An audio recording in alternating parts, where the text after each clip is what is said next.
The night I'm having, uh, secrets untold. You wouldn't believe me if I did tell, but I never would. Cosmic Melodies, back again. I'm doing an hour-long race.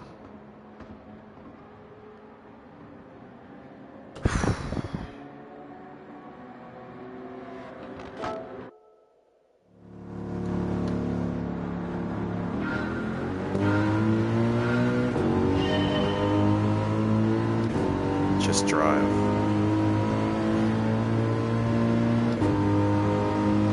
Just drive. Oh, I did a stupid thing already.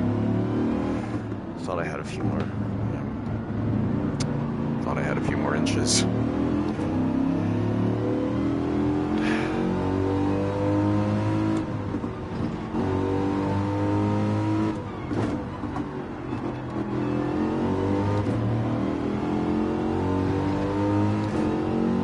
This might not be the car for this race.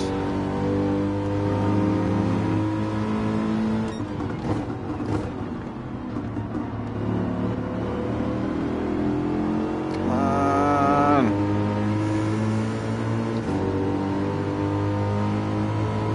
Cut you off, get in behind you.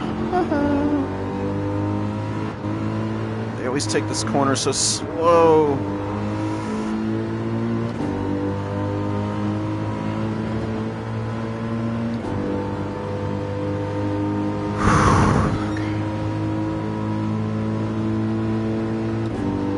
This part. Whew. Holy smokes. That guy braked very early.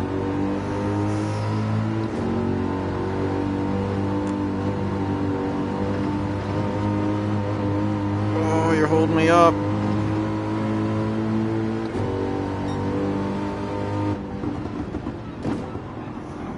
Gotta get around this guy. He's unpredictable. That's like on the road, that's the worst thing. Unpredictability, poor communication, overly aggressive, overly cautious.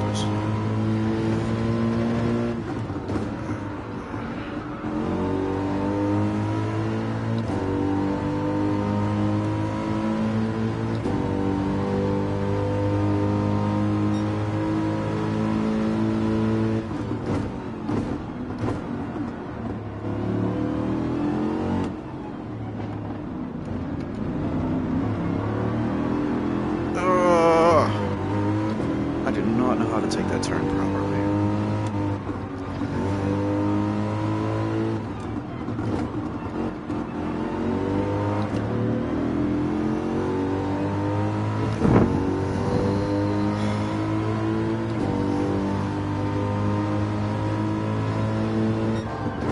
Oh, that thing, that bar is like in my face. Now I can't not notice it.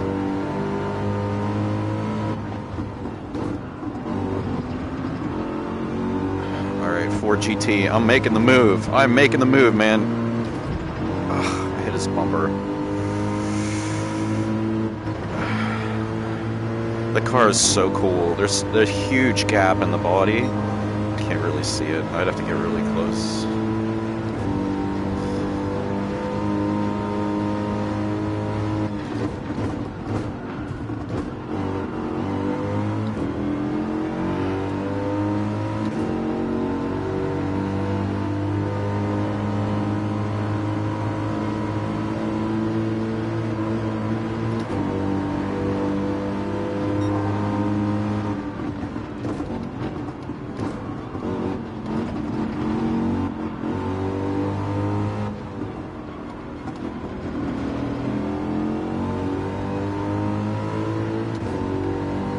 Really trying to take every opportunity. I'm being very aggressive. Like, that was not very aggressive. That was clean pass.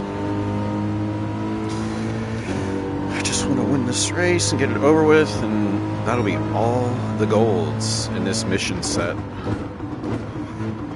Oh, am I gonna cut? Nope. Wow, that was slick. Yeah, I'll let you have the dirt, buddy. You can have it. M. Grady.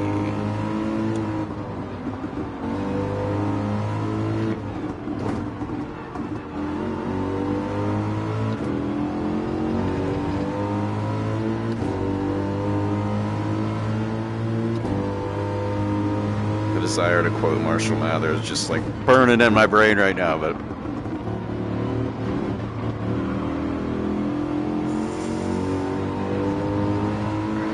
Marshall Mathers circa 2000-ish.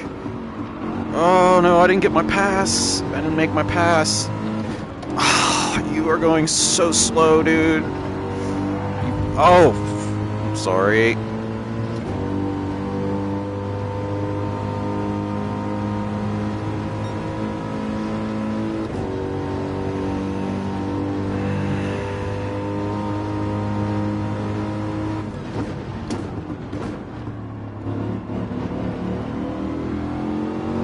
Oh, yes, yes.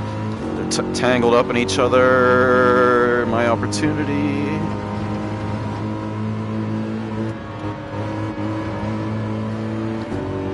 Kokuban. I like that name. And then I immediately thought concubine.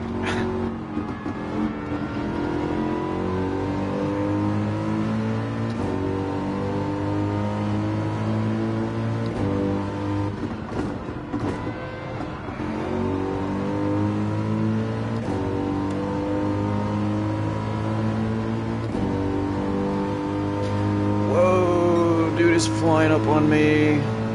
How? Yes, go that wide, go that slow. Come on. Yeah. Oh, Mercedes. Hey, thank you. You gave me a little boost. Appreciate you.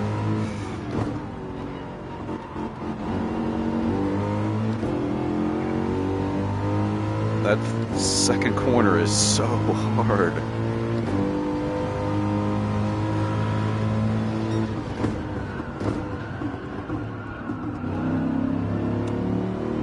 Oh, that sucked. My tire's going bad already. Yes.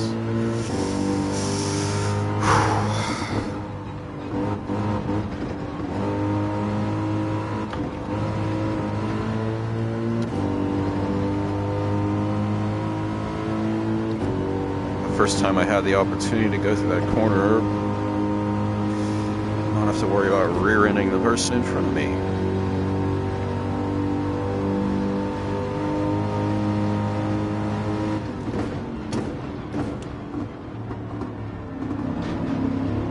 Please don't penalize me.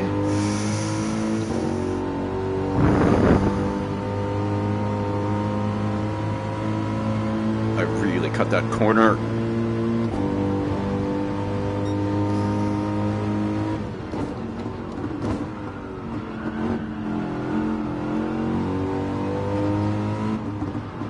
Oh, these tires are already, I can tell the difference. They're hot.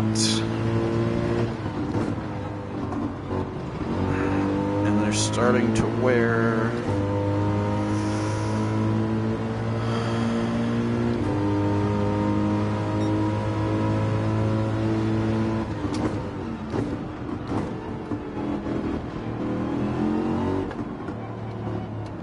This corner, I can't get it right.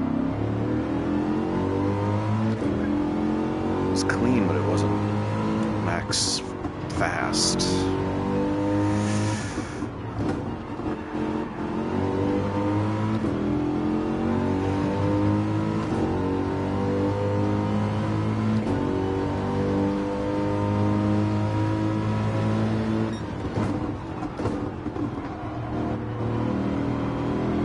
Nailed it. Coming up on this dude. Can I get by, please? Stay to the right, brake early. Yeah. Third place. Woo!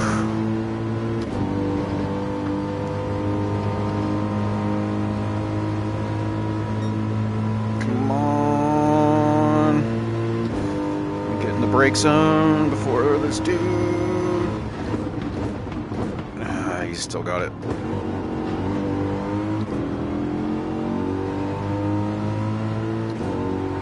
This corner. Nope. Oh, what a ram! You gave me a little nudge, you weasel. You little weasel. I'm coming for you. Oh, come on, tires. Work with me here. Yeah. Oh, he's still on the inside. Got it. Third place. 3/4 of a tank. Tires are turning to poo very quickly.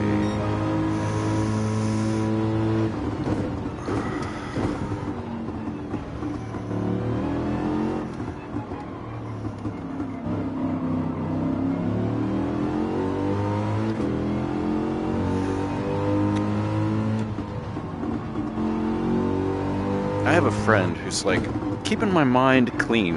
Like, I just feel like I'm not gonna swear, I'm not gonna get upset. Like, just sort of peaceful inside.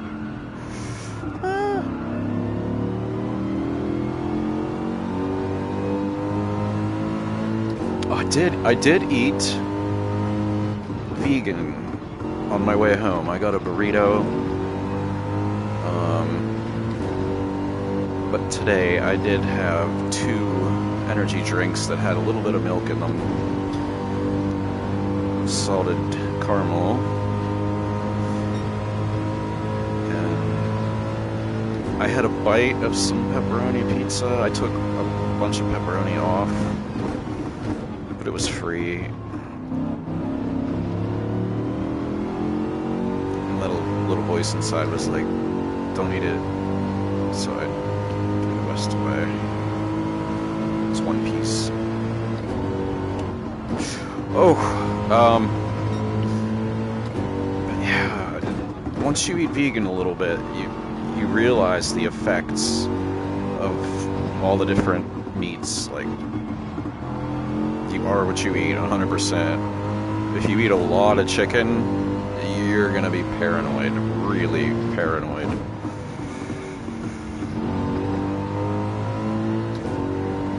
They are. Okay, 47 minutes in. Oh man, this dude is up my bum. Come on, just hit your brakes a lot more than you already are. Come on.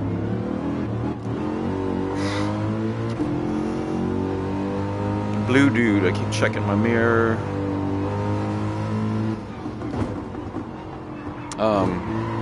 The expression, oh, you're too good. You're too good, man. The expression, you are what you eat.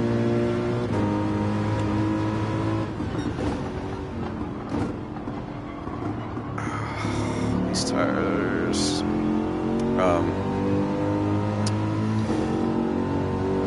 Beef, I swear, it causes boredom and snap, knee-jerk irritability, anger, frustration. Ham, pork causes, greedy as a pig. You know, ravenous for whatever it is. Chicken, paranoid, and fish. There's not a lot going on in a fish's mind. But the way that they die is by suffocation. And when I eat fish, I'm laying in bed at night, and I do not have sleep apnea.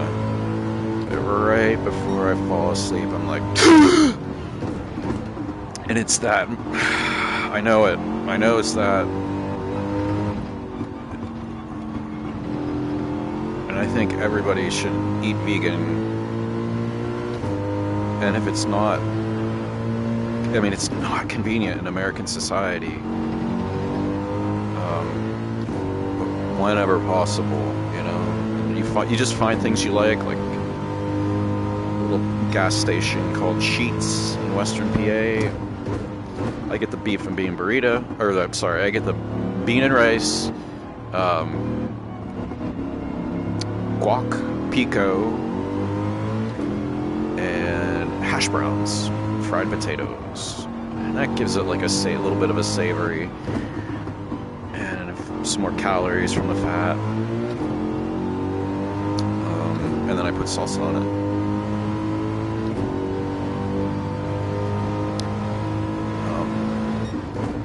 But at the very least, everybody who even has any kind of emotional or mood swing, like anything that just isn't lining up spiritually, mentally, you know,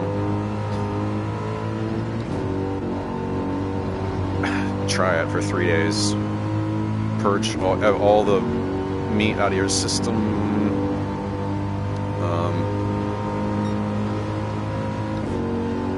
And then if you do reincorporate meat, do it one thing at a time and see, you know, catch yourself in that moment when you're like, holy shit, I just got paranoid. Like, whereas before that was like a normal part of your personality, or a normal part of your, not personality, but like mood spectrum,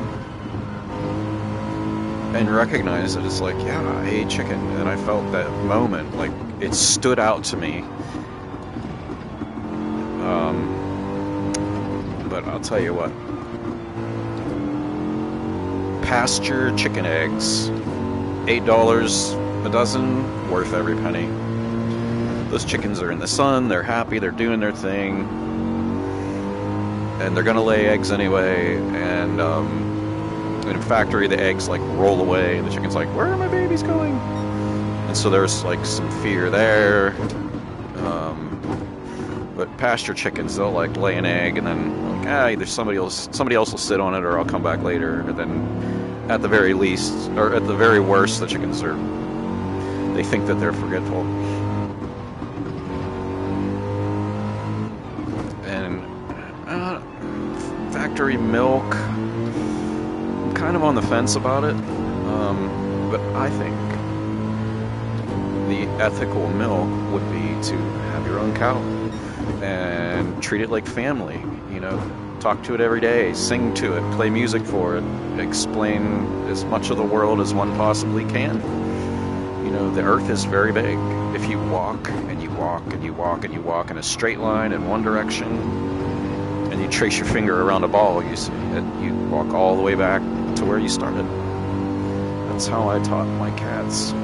Once they knew enough words, Gary asked me, what is it? No, he asked me, is Earth all we see? And I said, it's everything down,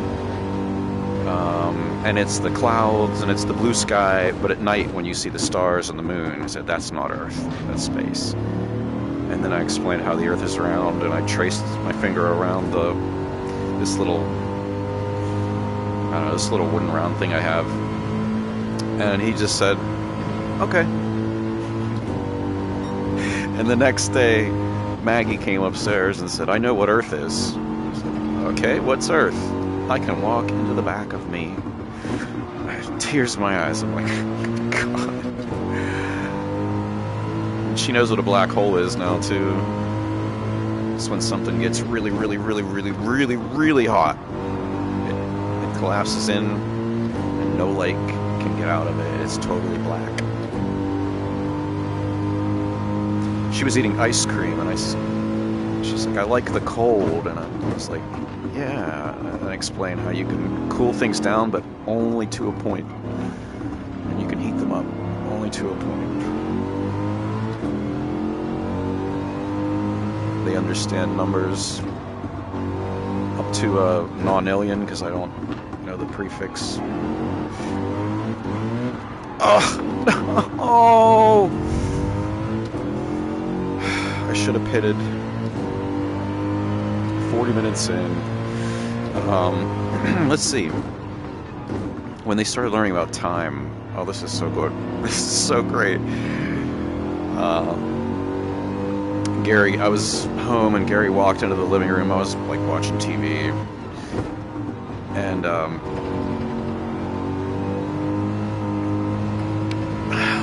say it? Initially, somehow, he communicated to me, like, I want to know what an hour is. Okay. I checked the time. He left the room. 5 minutes later, comes back in. Was that an hour? No. Leaves. Comes back 5 minutes later. So I laughed so hard. I'm like, Gary, I'll set an alarm. And when my phone makes noise, I was like, you are so cute, dude. And always, once you teach your animals how long an hour is, in like a minute and an hour, and then the other, you know, that's like the useful duration of time. And then, oh, the first duration of time you use as markers, sun up, sun down. Very easy. And dogs only see two colors, blue and yellow. And almost every dog you ask, what's your favorite color? It'll be yellow. Because that means they get to go outside. When everything turns blue, it's nighttime and they have to come in. My cousin's dog, I revealed to them that he speaks. I mean, a lot of times dogs are going, hi, how are you? And if you have the ear for it, you'll hear the little inflection. The dog said, hi, how are you? Well, Brutus, he's a boxer mix, and he's not as goofy as a boxer. Most boxers are just, they love clowning around. He was running around in the yard, and he's like, I help at home, I help home. And he's walking up to everybody and just like looking at them, and he's saying, I help at home. That's all he was saying. And I acknowledge that. I'm like, yes, Brutus, you're helping. Thank you for your moral support. You know, I don't know if he knew what that meant, but I said, thank you. And then he said something else, and I replied, and, you know, I was hearing him and getting back to him. And by the time I was leaving my cousin's house, he's saying, I do what I want. I say, no, you have to listen to your mom and dad. He said, no, won't do it. I do what I want. And I was like, oh, and I started running after him, and he started running, and I'm like, you listen to them and do what they want. He said, no, I do what I want. And he ran around like a loop, and I saw which way he was going to go, and I jumped in front of him, and I was like, argh! It was so fun. But he went from I help to I do what I want in a matter of a few hours. But when I asked him what his favorite color was, we were playing cornhole, and I was on the blue team. There were blue and red bags, and they can't see red. Neither can cats. But I asked Brutus, what's your favorite color? Do you like blue? And he said, I prefer yellow. Under his, like, just enough to tell that's what he said. And my cousin heard it and was like, oh my god, our dog's been talking all this time. Like, we just now know. And speaking of red, cats can't see red, but they do see brown. They're like, it looks like brown, just the same. I said, okay. Gary's favorite color is red, because he's like, maybe one day I'll see it. It's like, it's a mystery. But initially his favorite color was blue. Maggie's was orange, I believe, or was it green? But she's gone through, and Gary's color now is green.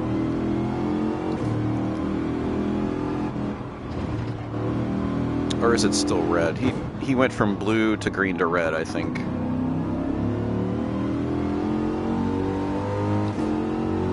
LED lamp, you know, made the whole room one color. They see brown.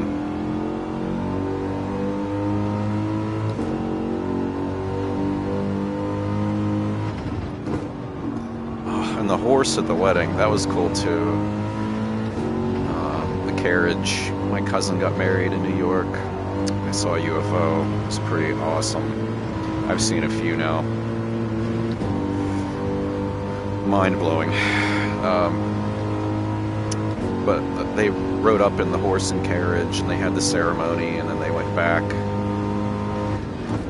to the carriage, and they did like a little tour of the property while everybody was getting drinks. And when they got back, or no, it was before they took the ride, I walked up to the horse. I'm like, I have to, I love horses. They're so beautiful. And I walk up, and he's big black Clydesdale, big black horse. And he had like this kind of metal thing on his forehead, decorative, ornamental adornment. And I walked up to him, and I could hear him whispering under his breath. And I asked, what's his name? And he said, Al.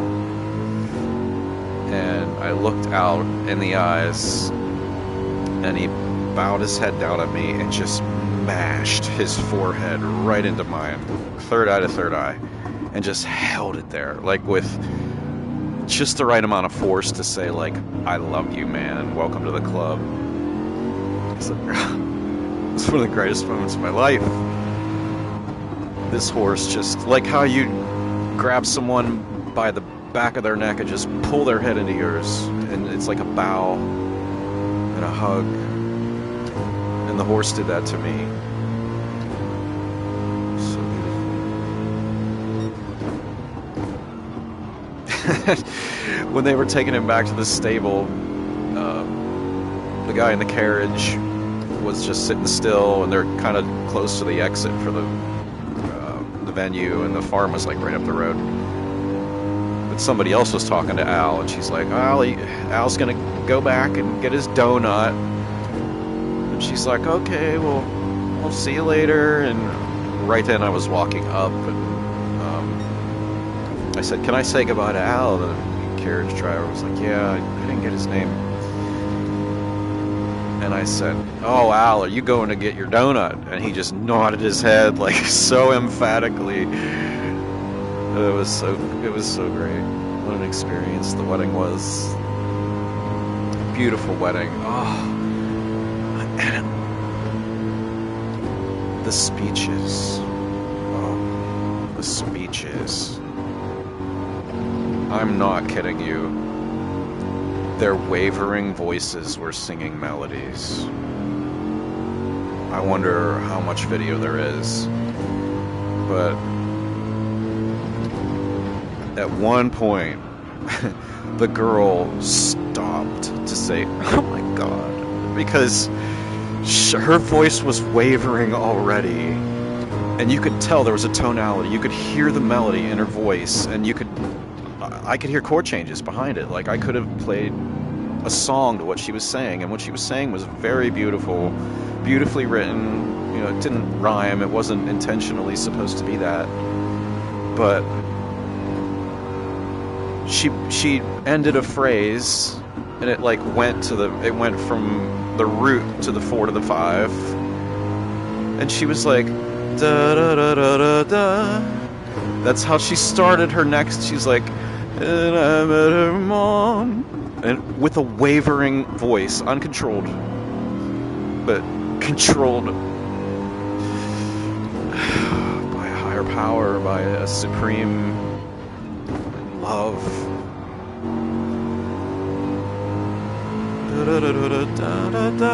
It was just like it was like and she stopped. She heard herself in that moment, I think. And I was so spiritual. And shortly after that, something flew across the sky, and there were only a few of us in a position to have seen it. It was under the pavilion, big windows on the sides, and only a few gaps in the tree line, and something shot in a straight line instantaneously and left a white streak the whole way across the sky, straight line. It was like they were there for the wedding, and after the speeches, when I mentioned supreme love, not much changes for them. They're kind of static and set in their ways, and we're so beautiful and interesting. I think that they're if we die, they die. They're here to influence us, to touch us, and butterfly effect, to make the world into their world. And with all the dimensionality of time, I mean, you know, the universe started and it's like, okay, all these timelines branching out. There are so many possibilities, so many ways everything can happen. But if in one of those timelines there is a supreme psychic civilization, or even a small number, 1 trillion years out, they will ensure their existence in all of the timelines. It's just logic. It really is. We are not alone. In fact, there is life. The universe is teeming with it. Teaming.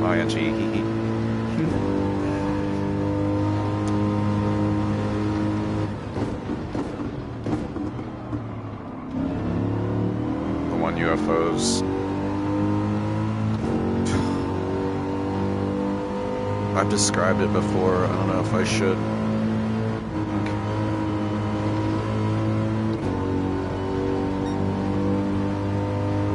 I had a description. Oh, yeah, I don't know if I should say that either.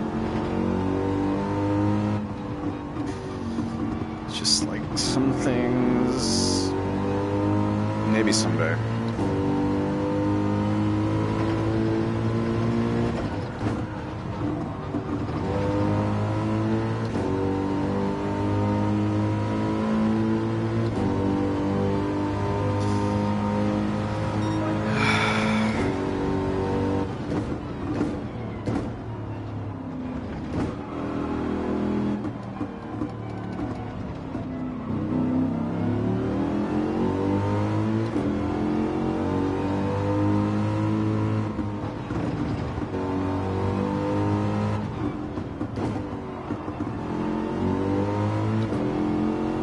I am just driving. You know, I want to say a year ago, but it wasn't a year ago. I think it was earlier this year. I was given some of the best advice of my life. My parents gave me a lot of advice.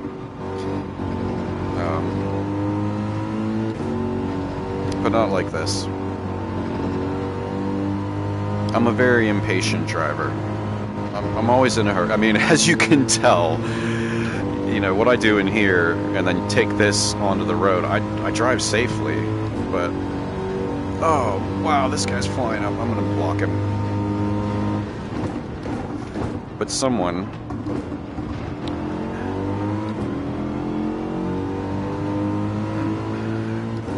don't want to divulge. One of the most famous people on the planet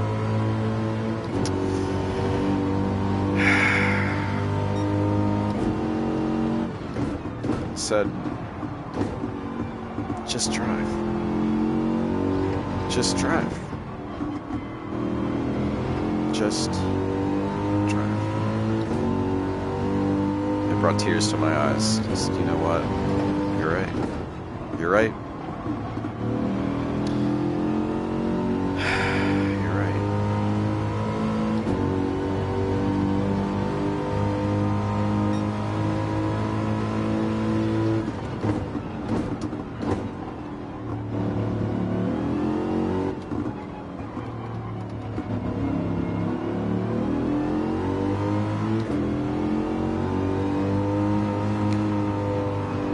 Someone who is as intuitive and passionate as I am. We're both like passion and intuition all the way to the red line, 100%. In a video game, it would be legendary in the skill tree. The game he and I play is rock, paper, scissors. And if we don't tie, there's something going on in the world that needs addressed.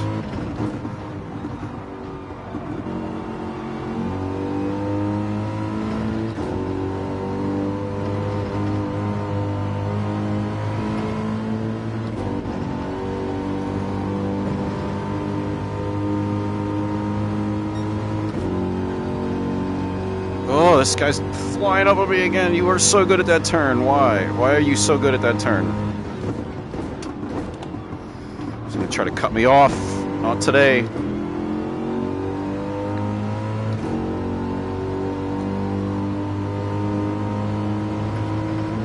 Come on, baby. Hold. I'm gonna cut this guy off. It's gonna be dirty. Oh, sorry, my man. I bullied him. That was dick.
Yeah, I wondered, did Bill Murray ever put that French fry back?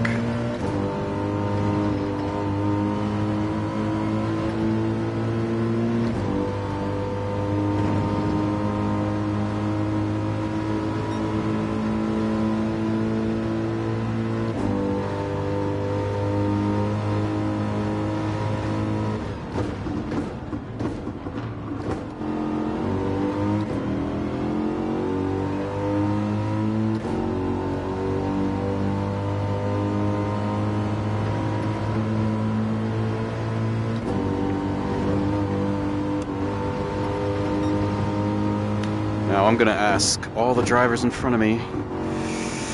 I am in 9th place, 22 minutes through this race. I'm gonna ask them all to pit like idiots. Like going to the pit an extra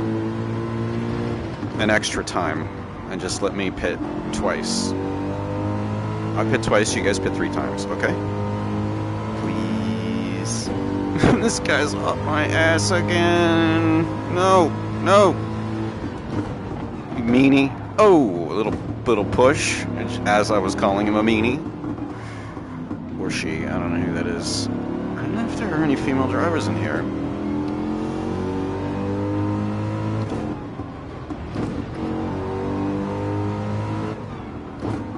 I think these are just e-sport racers. I don't think there are any actual track drivers. IRL.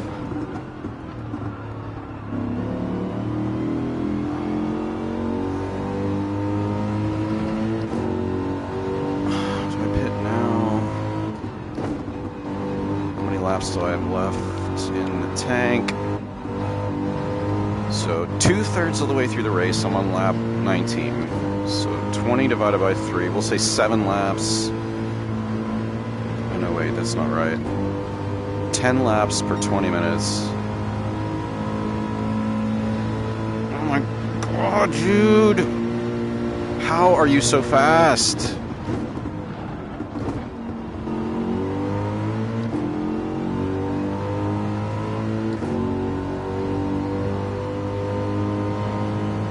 This guy's giving me anxiety. Whew, okay.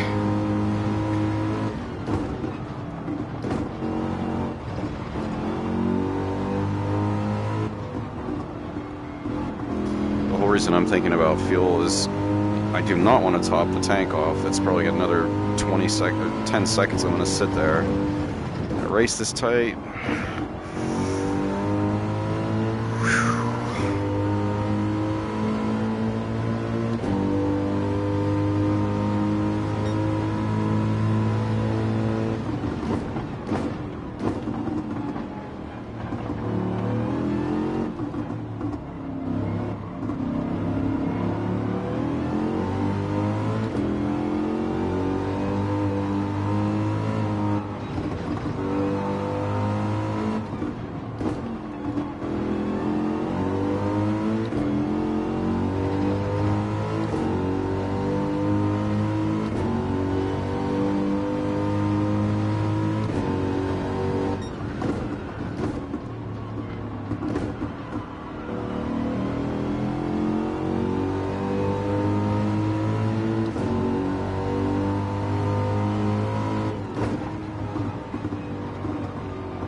Okay, guys, pit like you're stupid, please.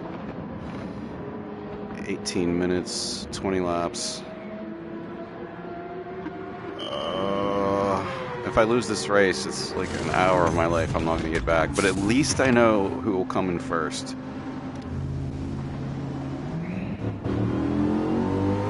Well, then I know who comes in first place.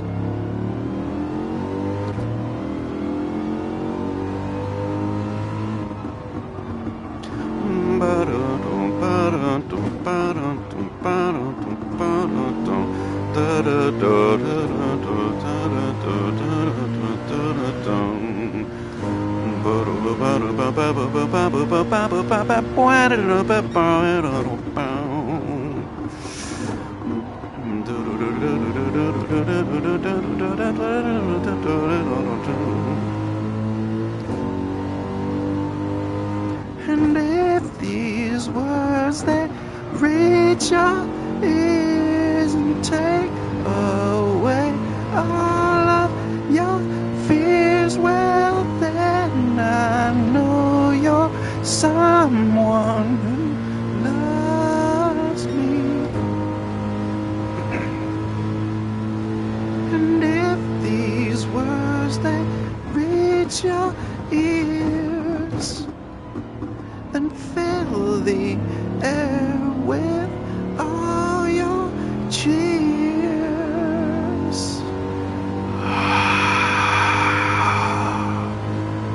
For nobody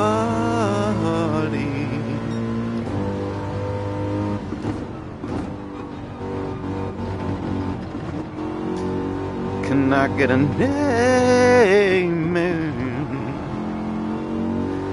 Can I get an amen? There's more to that song. I don't want to sing it. It's kind of... I can't hear myself singing it. The audio in the game is so loud. Sorry, it's not a game. It's a sim.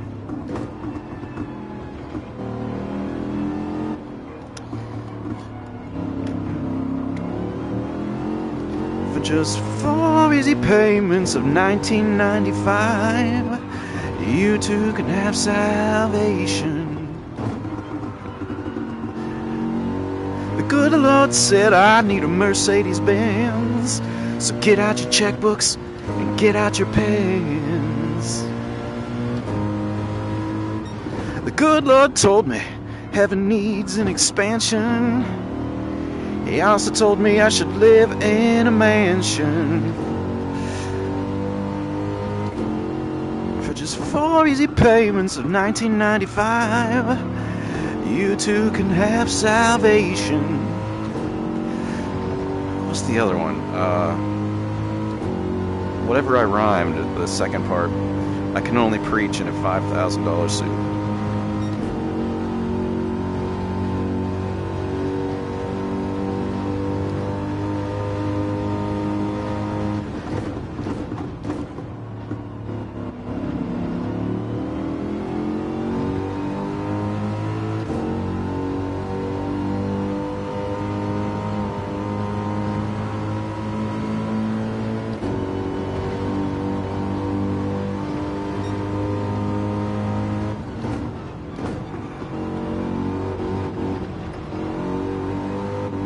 There are lots of ways to get wealthy, but I don't know about religion. You know.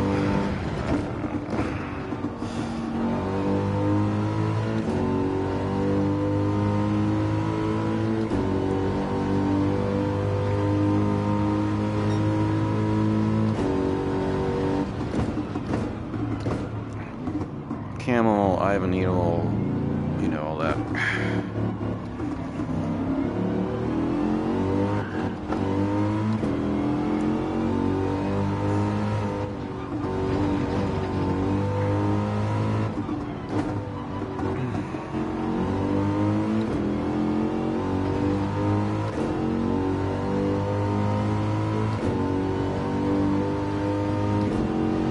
from what I understand about wealth,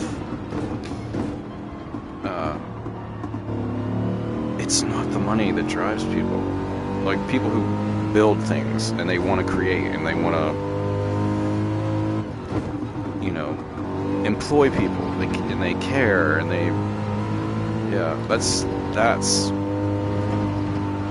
how most wealthy people end up wealthy. They just keep doing what they love and they want it to grow, and it becomes something gestalt.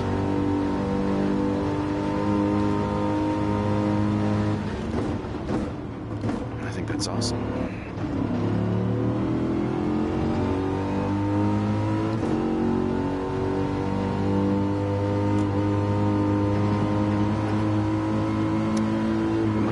Incidental. I want to bring peace to the world with my song and cure the degradation of social discourse.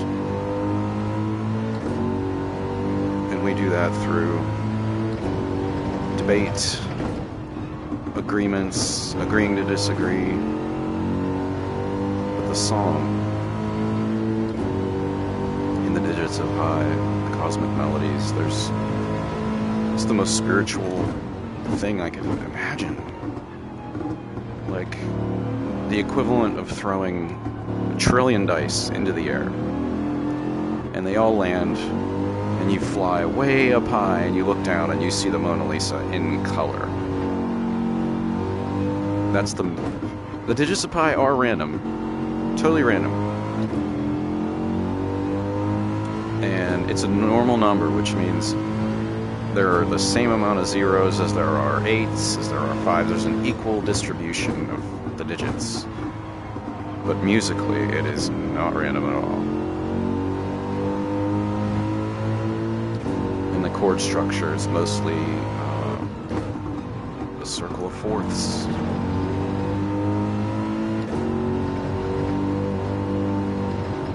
Which is... if you roll a dice and try to get the same thing, it's not even close. I mean,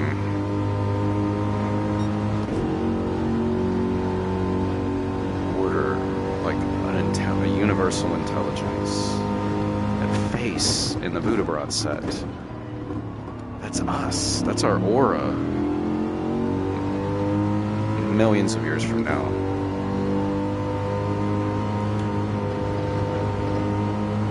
Those are what the beings in the ships look like. I'm 100% sure. I gasped twice. I couldn't even. I'm like looking. I went to Wikipedia specifically to look at that. I'm like, I wonder what that looks like upside down, because you know, the original Buddha-Brat set was tilted on its side. And then it's like, okay, so let's rotate the axis 90 degrees. Oh, it looks like sitting Buddha. Cool. And then somebody was like, yeah, and then if you do this other analysis, it really looks like Buddha. And I was like, why is that up and that down? What is this?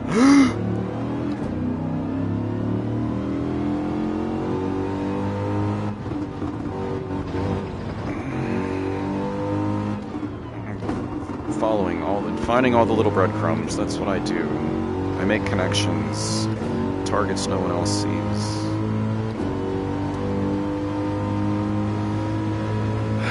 At the same time, I am so beat down by the world and unsuccessful. It's like every time I stick my neck out, turns out it was a guillotine. So I just hide in my little hole.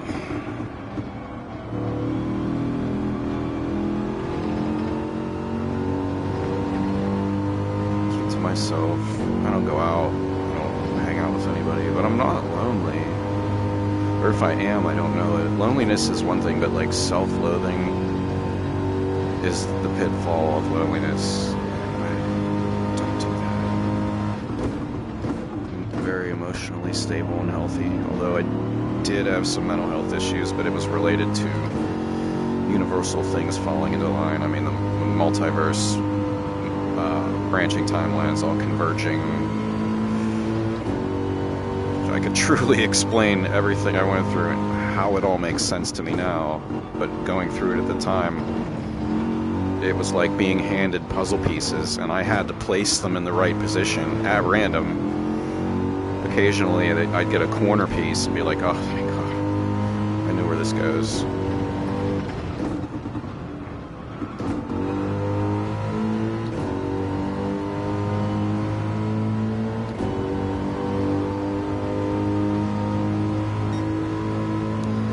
But what I'd love to do with the puzzle is like open the box, or not open the box, but you know, take the tape off of it or whatever, brand new puzzle, shake it up, open the top of the box, and just slam it down on the table, and it's solved.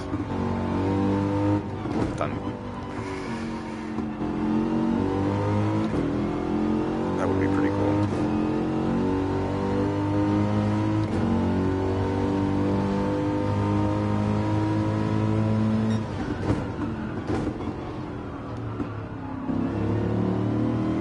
Turn the box upside down and poof, all in one movement.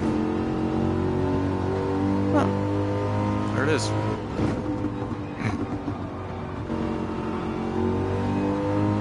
feel like I'm babbling.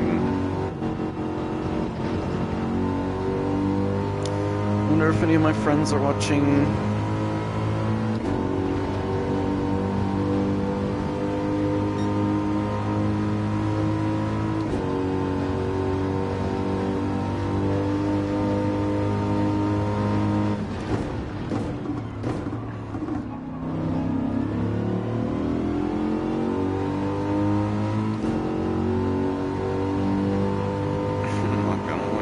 Race.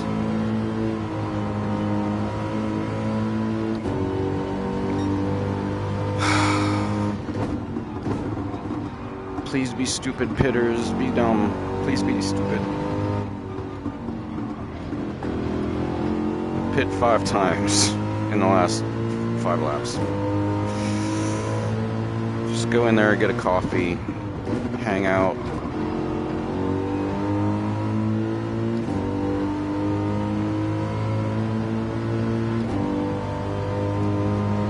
Crossword puzzle.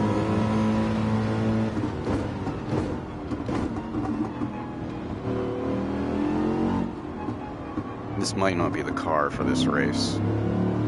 There are a lot of hills and elevation changes. Something that doesn't weigh as much might be better. A little more agile.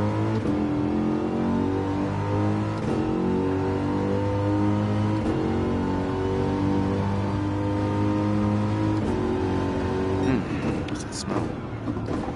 It's lovely.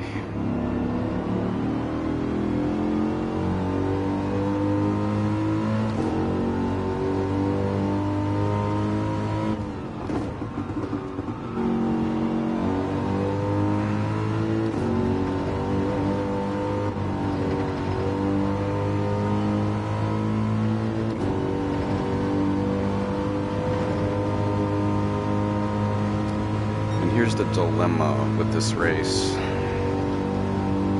I'm in a heavy car with a lot of power, which is probably good for a track with a lot of straightaways. But let's say I get a lighter car and I use the hard tires. I'm pitting at 20 minutes right now, and the fuel consumption across the cars is going to be about the same, but the tire consumption becomes an issue. If I'm pitting every 20 minutes, so that's 2 pits in the whole race. If I wanted to make a difference, I would have to go 30 minutes without a pit. And I don't think, even with a light car and hard tires instead of mediums, I don't think it's going to make it to 30 minutes with any kind of stability left.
just smelled sparks.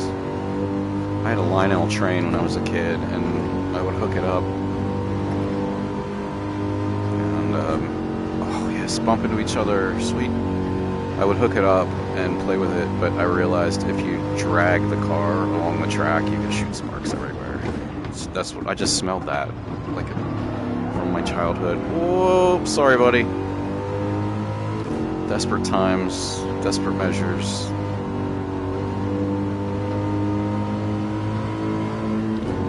For ending up in the sand, and they might come at me. This car behind me might actually try to push me. They do that.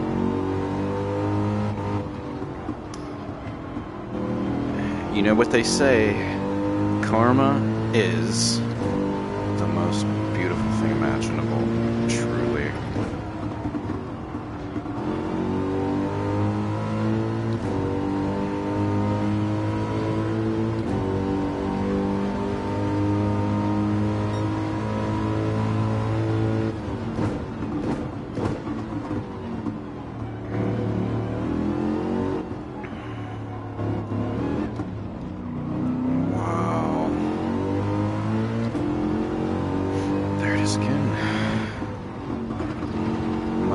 Train set.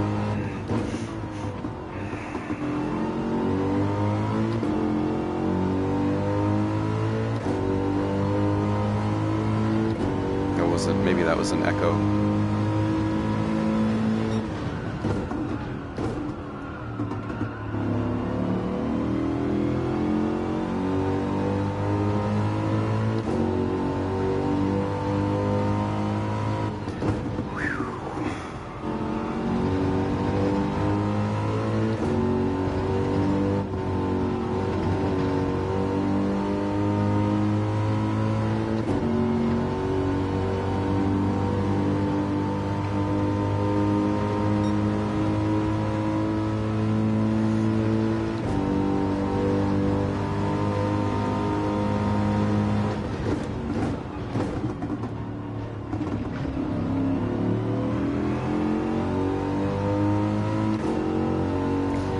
Oh, 29 laps and 11th place. That is the worst I've done any of these. Of all of the races in the Human Comedy, I think that's what it's called, the series. This must be the joke, because it's called the Human Comedy. You beat the first 7, you're like, yeah, I got this, and then the last race is just Mount Everest, which I would never go to.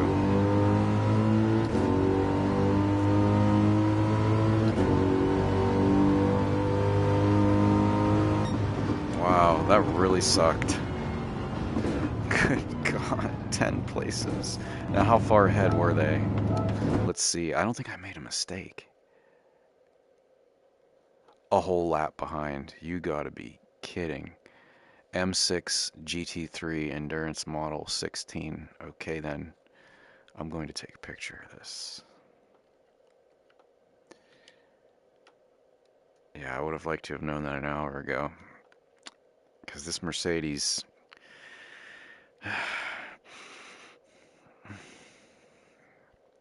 Sparks.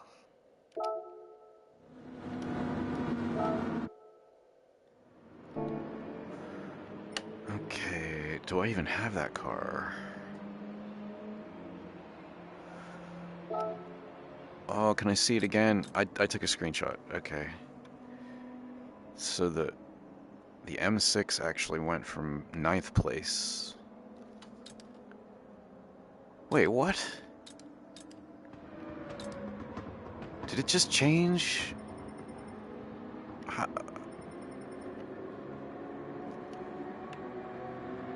What just happened? So the M6, the results.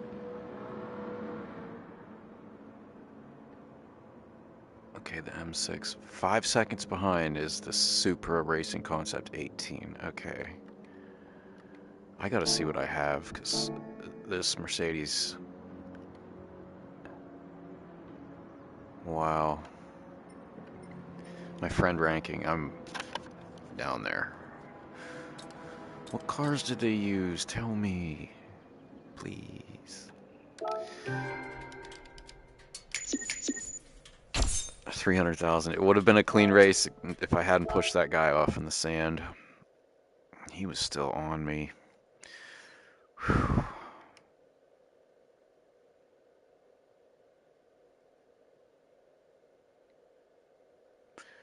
I think I have that car already.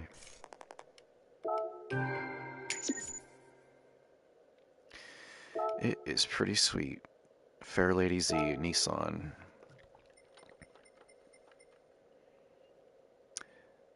Let's see, an old Ferrari.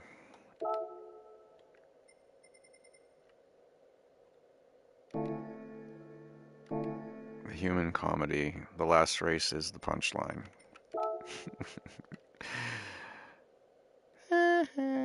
Nelson from The Simpsons, Matt Groening. Also a Sigma guy. Every fraternity on every campus is different. I went to a top 10 engineering school where there were 2,000 kids. Only half of us were in session at one time. The other half were working. So like 3 months of school, 3 months of work, 3 months of school, 3 months of work. And there was an alternate who were doing opposite of that. So there was only ever 1,000 on campus. 50% of the campus was Greek. And 1 out of 6 were female, was a girl. So brilliant men, a lot of gentlemen. My fraternity had such a diverse mix. You know, you had your bookworms, your jocks, rednecks, hippies, and there was just like 5 to 10 of each and some overlap in between, but every one of us a gentleman, respectful. Yeah, everyone who came out loved us and wanted to come back. And it's just good vibes, really good vibes. And then I went to another campus and a fight broke out, and I asked them, and there was like there was broken glass on the floor and somebody fell on it, had to go to the hospital, get stitches on their like arm or wrist. And I was like, that's messed up. I was like, how often does that happen? Oh, like once a week. Brothers were fighting. I'm like, wow. And I saw some stuff. I'm just like, I can't believe this. And in the entire 5 years I was in school, I saw one fight, and it didn't even go down. It was one guy was dated a girl, and then the other guy dated the girl, and she was bouncing back and forth, and they got a little heated at each other. In 5 years, one fight, and it resulted in them yelling a few feet away from each other, not even stepping up, not even stepping in, but like a little bit fierce. But they didn't swing, they didn't fight. I think they made up. Eventually, it was just, hey, life goes on. Even if they weren't buddy-buddy, it was so much fun. I lived on the top floor of the house for one semester in like the attic, and it was converted. It was the mansion, and it wasn't like a dorm style. It was it was one town over from Flint. It was in Flushing, and it was the old mayor's house. All the rooms, you walk in. If you go to the left, there was a little library, and then a room where people would sleep. And in the back of that room, there was a secret staircase. Like there's the main staircase in the house, and out back or on the roof, there was a deck. Just an awesome house all around, and 40 acres behind. Or maybe not 40 acres. Like we called it the back 40, but like huge open area, trees. When you were on the roof, all you could see behind the house was trees, the tops of the trees.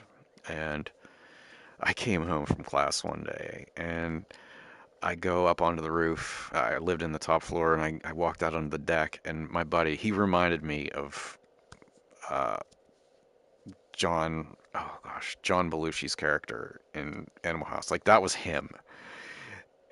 with not as not with a little bit less of the weirdness. But I go out on the roof and on the deck, and he's laughing so hard. I'm like, oh, this has got to be good. What are you doing? And he has those little black cat firecrackers where you light the fuse and you throw it, and he's leaning off of the deck trying to throw them down the chimney. Now, the chimney had three holes in it, and one went all the way to the furnace in the basement, the vent the gas. One went to the fireplace on the first floor, which was like a living room. There was an old piano in there. A couple of the keys didn't work, but I always ended up playing Billy Joel's Piano Man at the end of the night, and everybody would sing. They'd come find me and be like, dude, Piano Man time. I said, okay. And the other chute in the chimney ended up in somebody's bedroom on the second floor. So Scott, he's lighting firecrackers and trying to swish down the one chimney tube, and he's already you could tell he was already like red in the face just attempting this. Well, eventually it goes right in the hole, and he starts screaming. Like he's not even laughing at this point. He's screaming. I'm laughing pretty hard too at this point. I'm like, oh boy, what did you just do? And we didn't hear it. We didn't hear it at all. But like, we, you could feel the rumble of the house. You could feel the deck shaking. Somebody was coming up those stairs. It turns out it was one of the like kind of redneck dudes, massive and like just like a little bit mean. Like he was a good guy, but like you would not mess with him. But he happened to be the dude sitting in the chair, sleeping in the recliner next to the fireplace. Just it had to be him. I don't think Scott knew that, and he threw the firecrackers down there. The house was rumbling as he walked up the stairs, and he comes out. Scott is on the deck, on his side, screaming in agony because he can't breathe. His stomach was like somebody already beat the shit out of him. He's moaning and groaning in agony, and Claude is like, "Ah!" He's bright red, and he stops yelling at Scott, and he just kind of got this little smile on his face and shook his head. He's like, okay, that I guess that was pretty funny, but he had a terrible day. He had like a test in the morning, he had a job interview, and he was up all night studying, and he finally got everything done, and he was sleeping in that chair, and a bunch of fireworks came dropping down the chimney next to him. Ugh, I've never heard anybody laugh like that. He was in pain. Just some of the stuff. And I heard him giggling one night at about 3 in the morning. And I'm like, oh boy, what's he doing? This was like a Wednesday night. And I come around, and he's got this garbage can, no bag in it, just filled about a third of the way up with water. And he's leaning it up against somebody's door, a door that opens in. So we went around. I was like, I'm in, count me in. There were no cell phones in those days, so like you didn't really have to worry about it damaging anything, or. But we went and collected a few more garbage cans, filled them up with the hose, and did a few more, hit up a few more doors. Somebody, we're doing the one, and we're trying not to laugh or giggling real quiet. Somebody goes, "Hey, what are you assholes doing out there?" We're like, "Oh, busted!" And he opened the door just a crack, and he's like, "Oh, I see." And there was a back secret exit to that room that went right outside. So he walked around and he joined us. They're called leaners. My college experience was great. I would do it all over again, but I would do better in every way. I would change the world.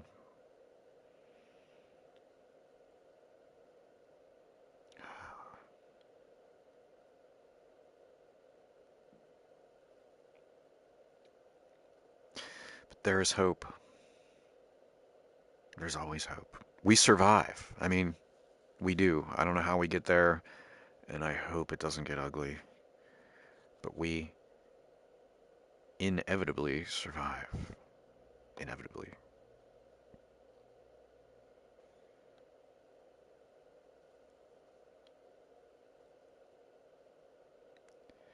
And that race sucked.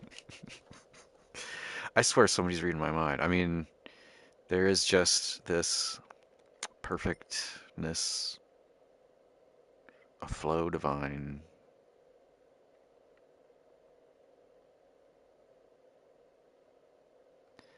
Okay, do I own any of these cars?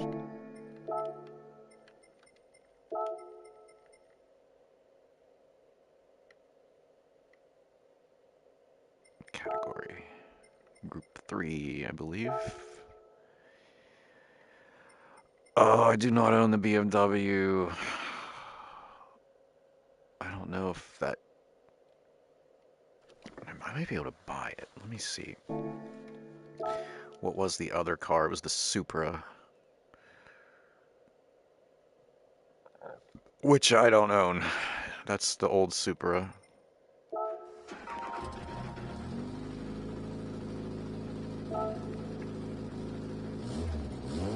This is really cool. This car is now sitting in my basement.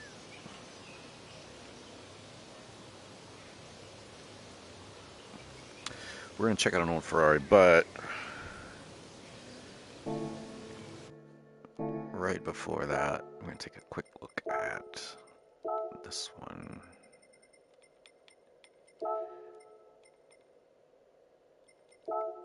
Also in honor of Paul Walker. It's about 2/3 scale. So when I see someone in the Fast and the Furious car, I come out in this. And it just needed a little eye makeup there. As you can see, the headlights. So when you're far away, it really looks like the car. And then you get up closer and closer and you're like, wait, that thing is... It's like not much bigger than a golf cart, you know?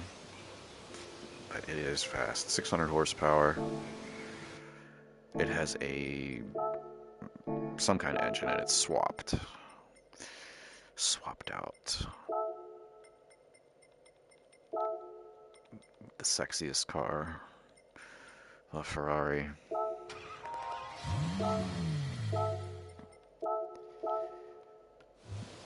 The front end is a little angry, a bit like a snake. Oh, you know what? The snake's like the male, symbolically.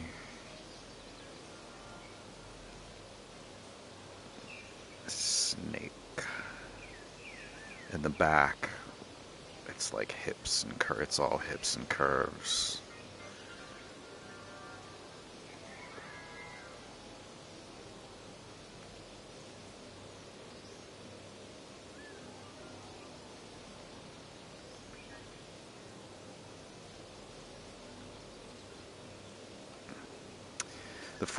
I think the 458 Italia, it has less vents, so debatable. Sexiest car. Do I have the 458? I don't. What?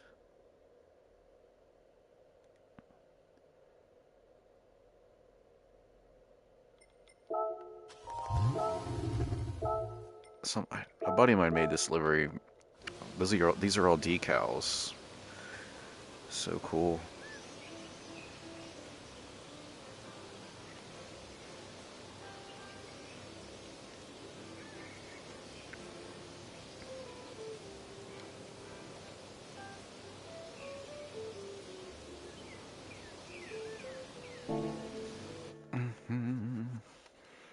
I got my love bus, my peace bus. Let's see, Volkswagen. And I drove a yellow Beetle in high school. It was my first car.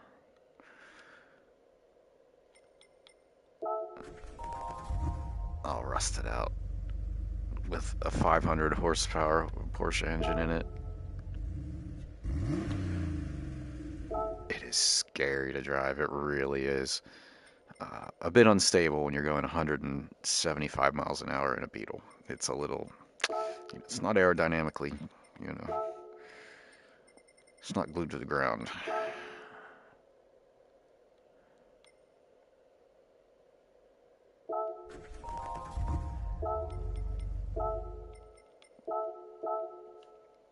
I made a lot of these decals. Well,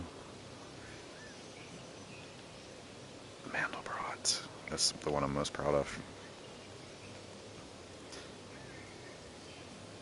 Pi base 12. It's really easy to overdo it with the rainbows, but with the circle of fifths colors, and these are actually fourths, red with the azure, um, magenta with the lime, every combination in the windows. Oh, except purple and cyan. That's the only one that breaks the pattern, but purple and cyan look awesome together.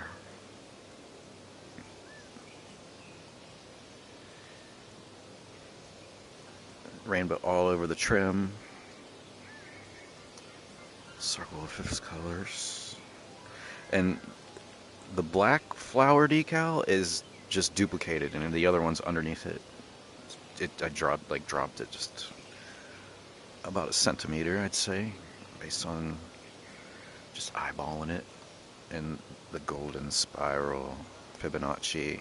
Every point in there is both clockwise and counterclockwise.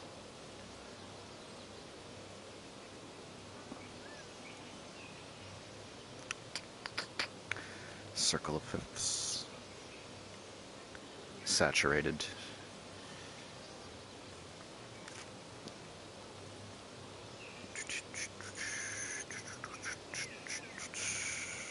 That's I had this design since 2018, 2019, well before a great many things happened in my life.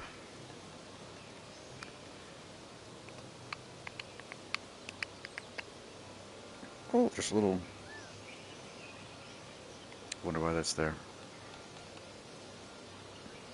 And it's on the front, not the back. Interesting.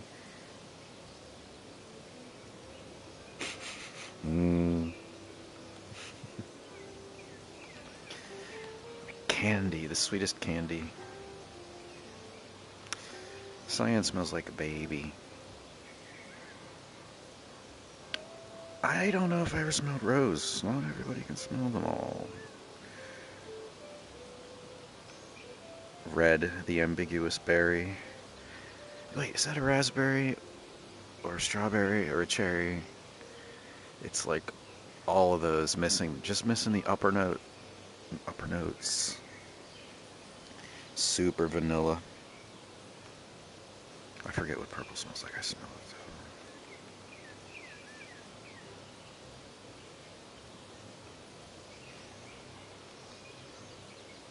My bus.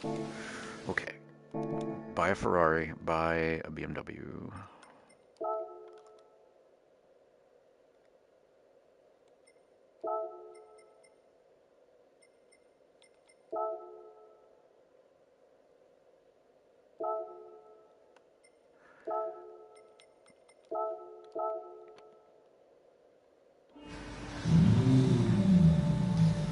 I definitely recommend racing in VR.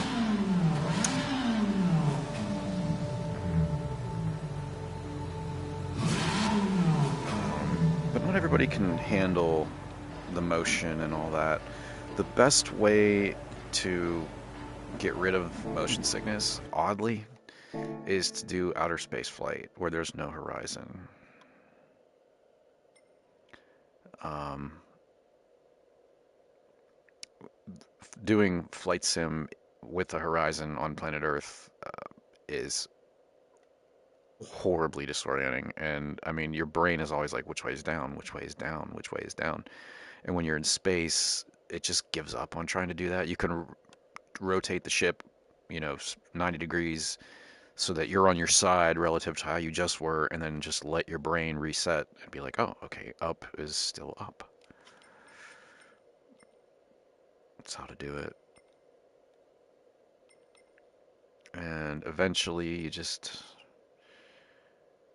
you're used to it, and it's worth it. And there's games that are stationary where the only thing that moves is you and your head. And there's no like moving the character or moving through a three-dimensional space. because it's the separation of your inner ear and your spatial awareness. Like the two things combined make your sense of balance, and mine is completely separated. My inner ear doesn't give a crap how I'm moving through space, perceiving myself moving through space.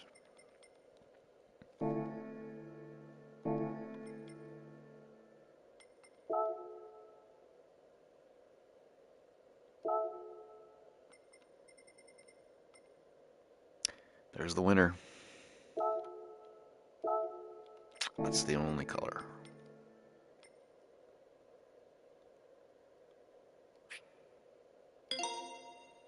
And I'm going to paint it. Should I do the milky metallic light blue, or should I do that kind of blue-green?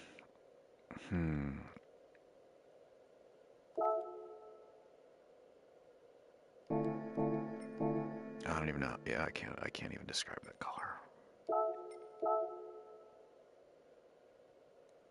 Customization.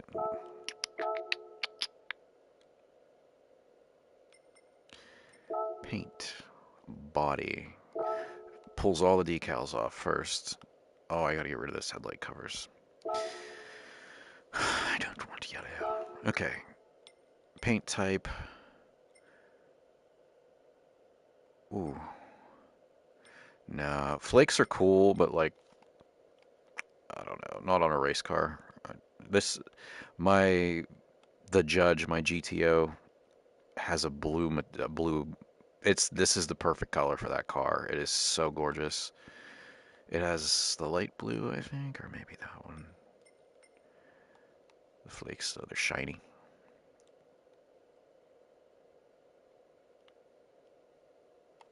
Oof, that made me a little dizzy. Real car paint. It's kind of between blue and green, so it's a little more blue than that. It's a little more green than that. Okay. Let me see here. That is the BMW. It's literally, it says right there, BMW. I bought that in the... Is there another one? That too. Two quintessential BMW colors.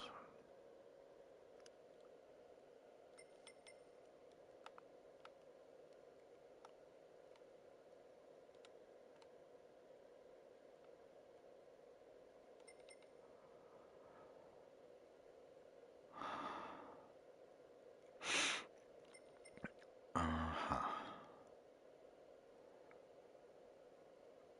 Yes, yes.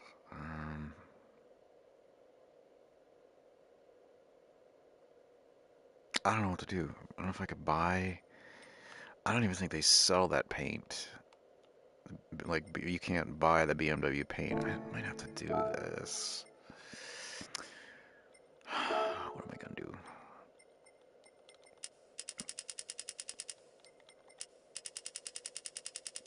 And that's too bright. Right there. Saturation, definitely 100. It's somewhere in between 180 and 150. And way darker. What does it look like? Matte finish. Oh, there we go. Metallic. Metallic or pearl. That's so flat. There we go. This is hard. I just wanted to buy it.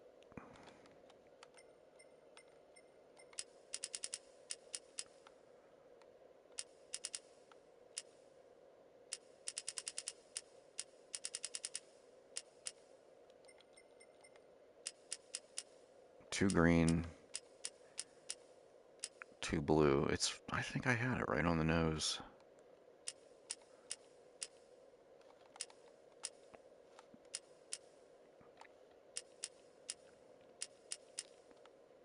Two green.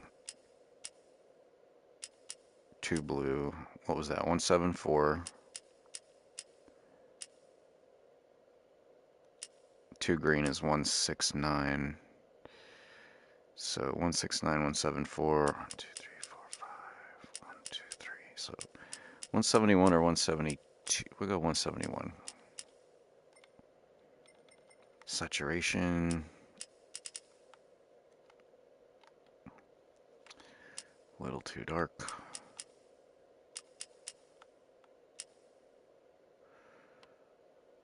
I think it needs a little more blue.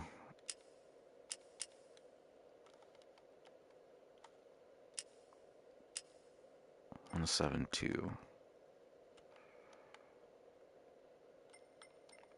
I can't get it right. It just doesn't.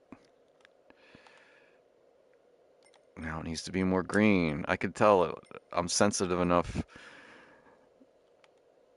I don't know if I can get it right. Okay. And let's put some chrome rims.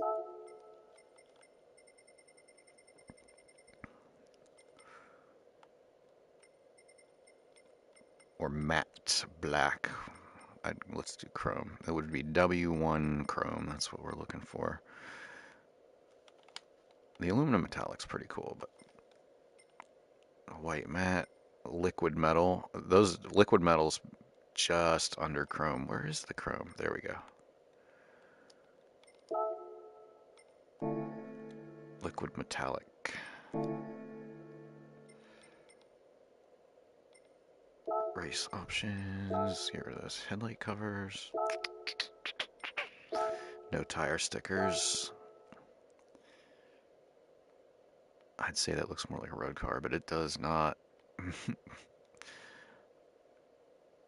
The fairings, I forget what those are called. I think those are fairings. I could be wrong.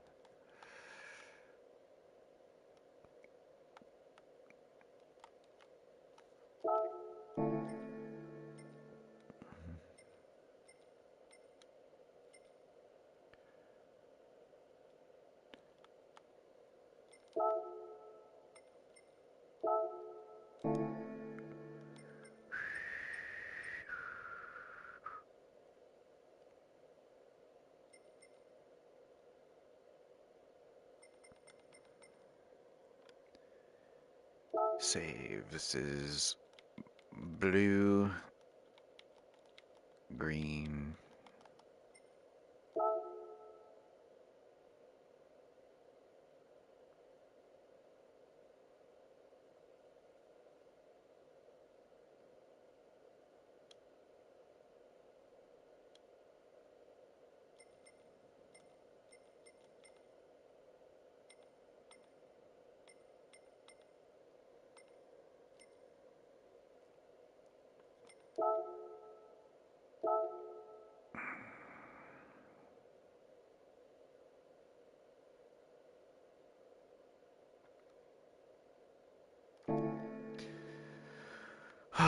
My new Bimmer.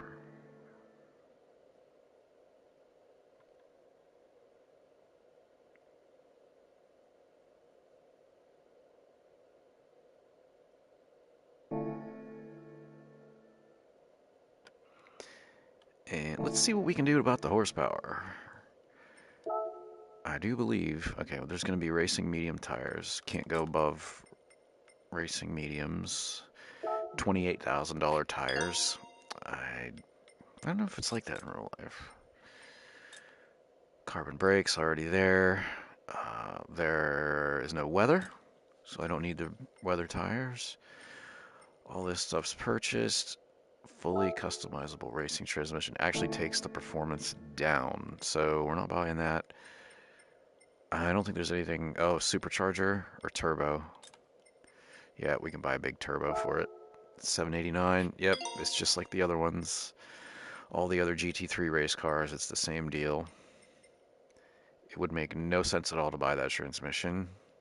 There's no performance point limitation.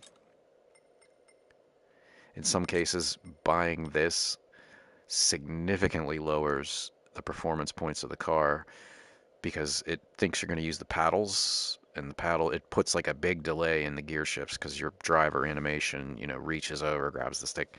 But like if you have a rig like I do, you can slam it into gear and you can get just as fast, almost just as fast of a shift out of it. So putting that in there puts you at a disadvantage, and then you use the shifter, and it's sort of, you can put a few more horsepower in it and use this uh, worse transmission.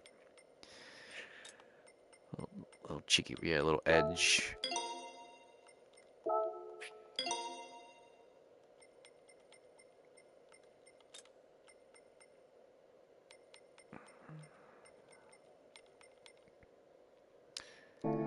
That'll do it. I'm not gonna try that race again. It's an hour long. I think how long have I been broadcasting? An hour and 33 minutes. Nobody's watching. But maybe you're watching in the future. And if that's the case, psychically, give me some lottery numbers, please.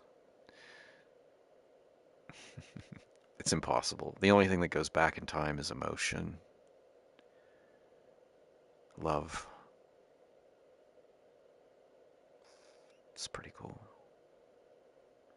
And some weird stuff can happen if you. I don't want to get into it.